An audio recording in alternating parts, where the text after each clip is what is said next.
En théorie, la République devait transformer des sujets en citoyens. En théorie. La population commence à s'apercevoir que le régime n'est pas aussi démocratique qu'il le prétend. Le pouvoir dirige même ses armes contre des citoyens qui se rassemblent dans la rue. En quoi consiste cette prétendue démocratie représentative si ce n'est choisir son maître parmi une poignée de candidats sélectionnés d'avance? Les options sont très limitées, mais pour certains chiens de garde, c'est encore trop. D'abord, une première question. On vient de voir ces 11 candidats. D'ailleurs, il fallait respecter absolument le temps de parole des uns et des autres. C'est utile, nécessaire, ces petits candidats, Caroline? Honnêtement, je pense qu'on est arrivé à un stade où il faut qu'on se pose des questions sur si, dans une époque où la démocratie est partout, où ces candidats peuvent s'exprimer via leur site internet, ils s'en privent pas, est-ce que c'est nécessaire que l'élection présidentielle serve aussi de grande foire à absolument tout le monde? Parce Non, que franchement, chez je suis eux, pas sûre. aujourd'hui, Amusant de la part de quelqu'un qui a fondé une revue intitulée Pro-choix. Alors qu'Emmanuel Macron était encore quasi inconnu il y a seulement quelques années, il a été propulsé à la présidence de la République, désigné comme favori par un certain Jacques Attali. La presse a sans doute joué un rôle de premier ordre dans son ascension. Alors peut-on dire que c'est le peuple qui l'a choisi? Je ne crois pas. Toutefois, ce beau parleur se donne beaucoup de mal pour convaincre le public que son action est démocratique. La démocratie participative, je partage totalement ce que vous avez dit. Quelque part, c'est ce que nous sommes en train de faire. Ce que les uns et les autres, vous êtes en train de faire aussi dans vos communes. On tâtonne tous un peu. Mais on est en train de devoir construire une nouvelle forme de démocratie délibérative. Pour un prétendu débat, cela ressemble plutôt à un cours magistral. L'hôte de l'Élysée vante la démocratie délibérative devant une assemblée soumise et muette. Son ambition d'être un président jupitérien nous mettait déjà en garde à propos de son narcissisme, mais aussi de ses vues autoritaires puisqu'il a annoncé qu'il ferait passer des décrets par ordonnance. Qu'importe, ce champion de l'en même temps soutient que sa dictature est parfaitement et légitimement démocratique. Je crois que quand on cherche le pouvoir, quand on l'obtient par la confiance du peuple, on accepte d'avoir la part de colère qui va avec. Je pense que diriger aujourd'hui en démocratie, quel que soit le pays, c'est accepter de ne pas être populaire. Et je préfère être responsable, tenir mes engagements, prendre les décisions que je crois bonnes avec le gouvernement pour notre pays et être impopulaire plutôt que chercher à séduire de manière qui serait toujours éphémère.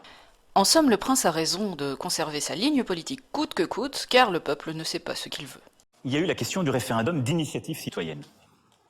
Tel qu'il est proposé, il me semble remettre en cause la démocratie représentative, mais je crois malgré tout que nous devons donner plus de place à la voie référendaire dans notre démocratie. Et ce que je souhaite, c'est que, dans le cadre de notre réforme constitutionnelle, nous puissions aller plus loin sur le référendum d'initiative partagée qui a été créé il y a maintenant 11 ans dans notre Constitution, en simplifiant les règles, en permettant que l'initiative puisse venir de citoyens, 1 million de citoyens qui signeraient une pétition, et qu'elle puisse prospérer en projet de loi, et si elle n'était pas examinée par les assemblées, aller au référendum.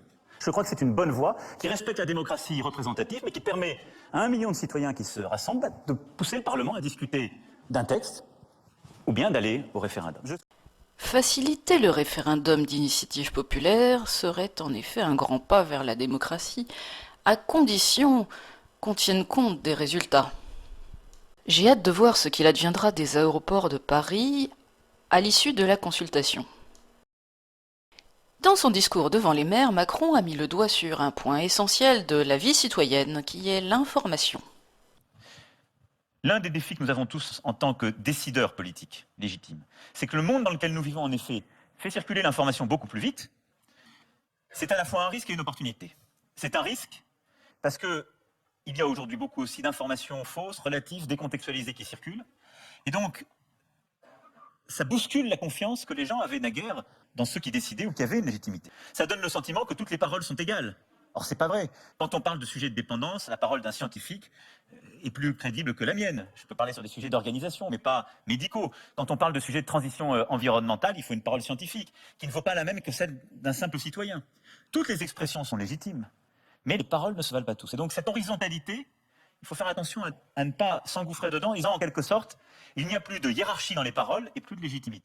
C'est en effet une faiblesse de la démocratie quand elle existe que les citoyens soient amenés à se prononcer sur des questions qu'ils connaissent peu. Mais à l'inverse, l'avis des experts favoris des médias s'avère parfois décevant, voire inapproprié. Il y a des gens très compétents dans leur domaine à qui les journalistes n'accordent guère la parole. Alors, qui décide quelle information est légitime ou non, et selon quels critères ? Et donc ce que nous devons réussir à faire d'abord, c'est en quelque sorte une forme d'hygiène démocratique du statut de l'information. Je crois qu'on doit aller vers une levée progressive de toute forme d'anonymat, et je crois qu'on doit aller vers des processus où on sait distinguer quand même le vrai du faux, et où on doit savoir d'où les gens parlent et pourquoi ils disent des choses.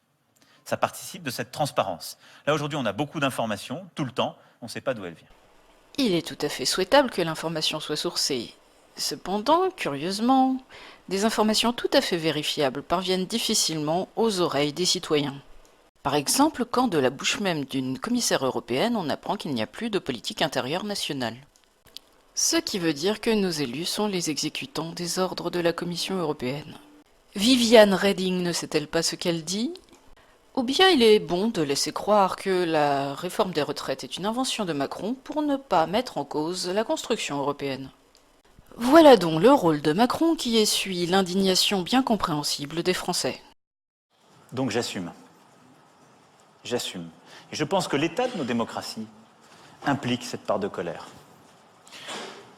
Alors est-ce que ce qu'on a vécu ces derniers mois, pour autant, se justifie ? Ça, je ne crois pas. Et indépendamment de ma personne, la haine qu'on a pu voir déferler à mon endroit, parfois à l'égard de ma famille, ça, ce qui est inacceptable, à l'égard des élus de la République, ce qu'il est tout autant, je crois que ça, c'est une dilution de la morale collective très profonde qu'il nous faut condamner avec beaucoup de vigueur. Emmanuel Macron déplore à juste titre une dissolution de la morale collective, car il est lui-même un modèle de décence, comme chacun sait. Sans se pencher davantage sur les mœurs du président, il est difficilement supportable que tout un personnel politique profite de sa situation pour s'enrichir malhonnêtement, tout en privant de leur retraite ceux qui travaillent durement toute leur vie. En fin de compte, ceux qui nous vantent sans cesse les valeurs de la République ne commettent-ils pas toutes les exactions qui ont été reprochées à l'aristocratie d'Ancien Régime ? Ou même pire ?